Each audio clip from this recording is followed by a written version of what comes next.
में हिजाब पर बैन सही है या गलत, इस पर आज फाइनल फैसला नहीं हो पाया है। कोर्ट ने बटी राय रखी है। अब बड़ी बेंच में सुनवाई होगी, लेकिन कोर्ट के बाहर हिजाब पर अपने अपने तरीके से लोग फैसला सुना रहे हैं। संभल से समाजवादी पार्टी सांसद शफीकुर रहमान बर्क ने हिजाब पर बड़ा बयान दिया। बर्क ने कहा कि अगर लड़कियां बेपर्दा होकर घूमेंगी तो आवारगी बढ़ेगी और हालत बिगड़ेंगे।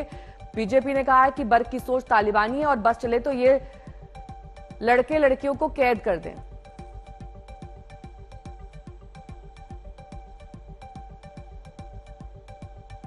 तो बटा हुआ फैसला आज हिजाब पर आया है। 2 जजेस की ये बेंच थी जिसमें जस्टिस हेमंत गुप्ता ने हिजाब पर बैन जारी रखा जाए, इस पर मत दिया है। हिजाब पहनना पसंद का मुद्दा है, ये कहा है जस्टिस सुधांशु धूलिया ने। ये ईमानदारी से एक मजहबी मामला है, इस्लाम का मामला है। इस्लाम के अंदर मतलब ये कि जवान बेटियां और जो हैं वो हैं औरतों के लिए हिजाब का हुक्म दिया गया है कि वो बापर्दा रहें और बेपर्दा होकर बाज़ारों में गलियों में न घूमें। इससे चूँकि हालात बिगड़ते हैं, आवारगी बढ़ती है इससे।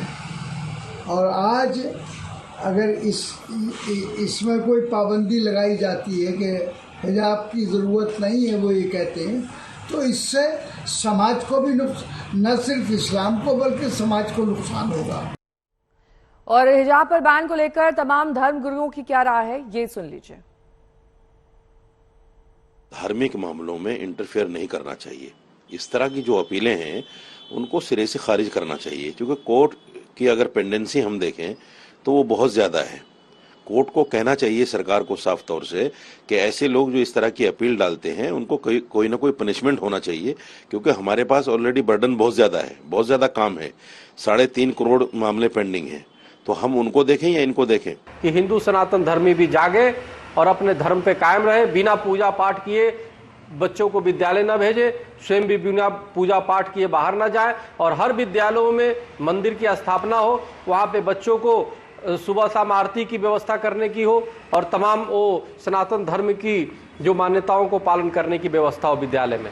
बहुत और धर्मगुरु राशिद फिरंगी महली से बात की है हमारे सहयोगी अभिषेक मिश्रा ने, आपको सुनवाते हैं। कि शैक्षणिक संस्थानों में क्यों, वहां तो एक मॉरल पुलिसिंग की भी बात हो जाती है। जब आप किसी भी स्कूल कॉलेज में पढ़ने जाते हैं तो जाहिर सी बात है, अगर आप 2 व्हीलर से जा रहे हैं तो आप हेलमेट लगा के जा रहे हैं, तो आप ये भी लॉ ले आइए कि आप स्कूल के अंदर इंटर ही नहीं हो सकते हेलमेट लगा करके।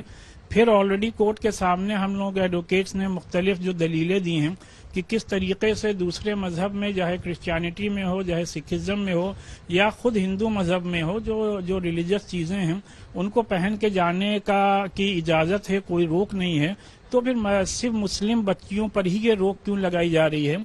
और तमाम कोर्ट्स को, तमाम ऑर्गेनाइजेशंस को, तमाम हुकूमतों को एजुकेशन को फरोग देने की बात करनी चाहिए। वहां पर इस तरीके के इश्यूज को एक मुद्दा नहीं बनाना चाहिए। कि बड़ी बेंच में मामले को लेकर के क्लैरिटी होगी, क्योंकि दोनों जो जजेस थे वो यहाँ पर अलग अलग व्यू के थे। एक ने तो रिजेक्ट कर दिया और दूसरे ने कहा कि नहीं, एक जज साहब ने जो राइट टू एजुकेशन को सबसे ज्यादा इंपॉर्टेंस दी है, और जाहिर बात एजुकेशन को फरोग देना गवर्नमेंट की भी प्रायोरिटी है, तो इन बातों को भी मद्देनजर रखते हुए हम समझते हैं कि लार्जर बेंच इन मसाइल को संजीदगी से लेगी।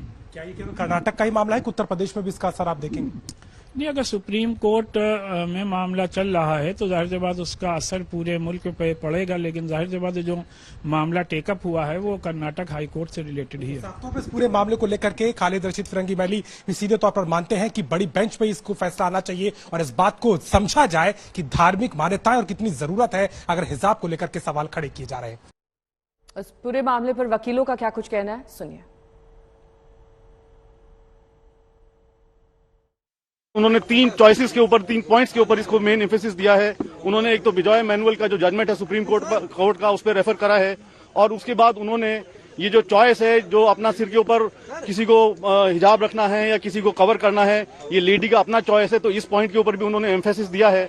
और तीसरा पॉइंट जो इम्पोर्टेंट उन्होंने बोला है कि जो बच्चों की तालीम और एजुकेशन का मामला है वो बड़ा इंपॉर्टेंट है, और बच्चों की तालीम के लिए हमें ऐसा कोई काम या ऐसी कोई चीज जिसमें उनकी एजुकेशन के ऊपर रुकावट आए तो उस चीज का उन्होंने एम्फेसिस दिया है कि ऐसा कोई काम जो है उसके खिलाफ है, बच्चे की एजुकेशन के खिलाफ है।